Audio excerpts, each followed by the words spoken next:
जय माता की दोस्तों, चैत्र नवरात्रे आरंभ हो गए हैं। तो हम आज चैत्र नवरात्रों में जो हमारी माताएं बहनें बाहर रहती हैं, विदेशों में लोग रहते हैं, वे कलश स्थापना नहीं कर पाते, चौकी नहीं लगा पाते, मंदिर में नहीं जा पाते। तो वे बहुत परेशान रहते हैं कि हम कलश स्थापना कैसे करें, सरल पूजा हम कैसे कर सकते हैं। तो इसमें परेशान होने की कोई बात नहीं है। आपने जो भी घर में मंदिर बनाया है या आपने कोई पूजा का स्थान बनाया है तो आप उस पर भी आसानी से पूजा कर सकते हैं। तो आपको ज़्यादा कुछ नहीं करना है। एक लाल रंग का कपड़ा बिछा लीजिए। अगर लाल रंग का कपड़ा आपके पास नहीं है तो आप पीले रंग का कपड़ा भी बिछा सकते हैं। स्थापना करने से पहले आपको यहाँ पर स्वास्तिक बना लीजिए। अगर आपको स्वास्तिक बनाना नहीं आता है तो आप कोई रंगोली भी बना सकते हैं, या फिर आप ऐसे ही चावल रखकर भी अपने पूजा की स्थापना कर सकते हैं। तो ये मैं बिल्कुल सरल पूजा बता रही हूँ, क्योंकि जो लोग बाहर रहते हैं उन्हें सारी सुविधाएं नहीं मिल पाती हैं, संपूर्ण सामान नहीं मिल पाता है। तो इसलिए चौकी लगाने में और कलश लगाने में वे असमर्थ रहते हैं, उन्हें उनकी पूजा संपूर्ण नहीं होती। तो इस तरह से आप आटे से या चावल से इस तरह आप कल स्वास्तिक बना लीजिए। फिर उस स्वास्तिक के ऊपर आपको हल्दी कुमकुम रोली जो भी आपके पास हो उसे रख लीजिए, क्योंकि कोई भी पूजा हो उसमें सबसे पहले स्थान देना जरूरी होता है। उसके बाद आप व्रत रखने वाले हैं तो नौ दुर्गा की कोई फोटो ले लीजिए। अगर नौ दुर्गा की आपके पास फोटो नहीं है तो आप दुर्गा माँ की भी फोटो ले सकते हैं। इसके बाद हमें कलश स्थापना करनी है, वो साधारण तरीके से करनी है, क्योंकि आप लोग इसलिए परेशान रहते हैं कि हम कलश स्थापना कैसे करें। तो आपको परेशान होने की ज़्यादा जरूरत नहीं है। इस तरह से कोई भी कलश ले लीजिए और उस पर आप स्वास्तिक बनाकर उसमें शुद्ध जल भर लीजिए। तो यहाँ मैंने स्टील का कलश लिया है, आप कोई भी कलश ले लीजिए। अगर कलश आपके पास नहीं है तो आप कटोरी ले सकते हैं, गिलास ले सकते हैं, कोई भी बर्तन ले लीजिए, लेकिन वह शुद्ध होना चाहिए, वह जल शुद्ध होना चाहिए। और जो आप उसमें जल डाल रहे हैं वह जल भी शुद्धता के अनुसार ही होना चाहिए। आप उस कटोरी या जो भी गिलास आपने लिया है उसे जल से भर लो।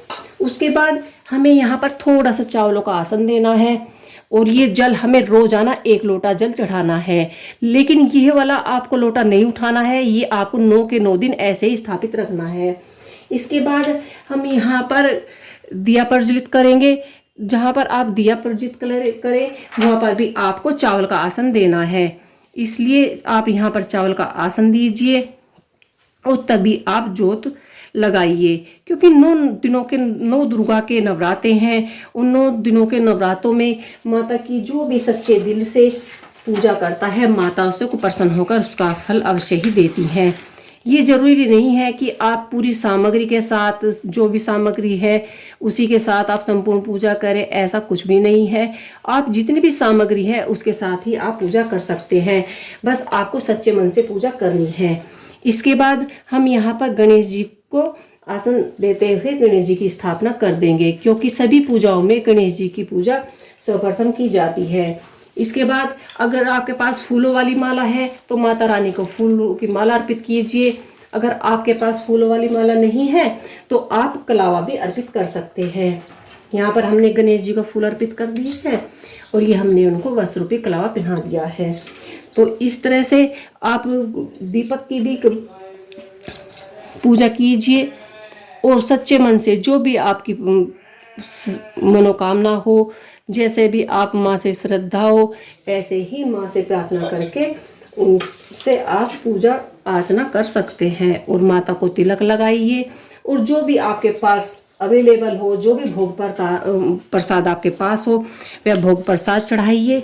और आपको छोटा सा हवन कैसे करना है, माता की पूजा में छोटा सा हवन किया जाता है, आप बड़ी आसानी से कर सकते हैं। कोई भी प्लेट ले लीजिए, उसमें थोड़ा सा कपूर रखिए और उसमें आपको 2 लौंग के जोड़े चढ़ाने हैं। अगर आप सामग्री नहीं चढ़ा पा रहे हैं, सामग्री आपके पास नहीं है तो कोई बात नहीं, आप ऐसे ही हवन कर सकते हैं। इस तरह से आप पताशे पर कपूर रखिए और कम से कम आपको 5 लौंग लेनी है, 5 जोड़े चढ़ाने हैं लौंग के। और अगर आप रोज पूजा कर रहे हैं तो 1 लौंग का जोड़ा रोजाना घी में लगाकर इस तरह से ओम दुर्गाय नमः, ओम दुर्गाय नमः, ओम दुर्गाए नमः का जाप करते हुए इस तरह से आप छोटा सा हवन पूजा कर सकते हैं।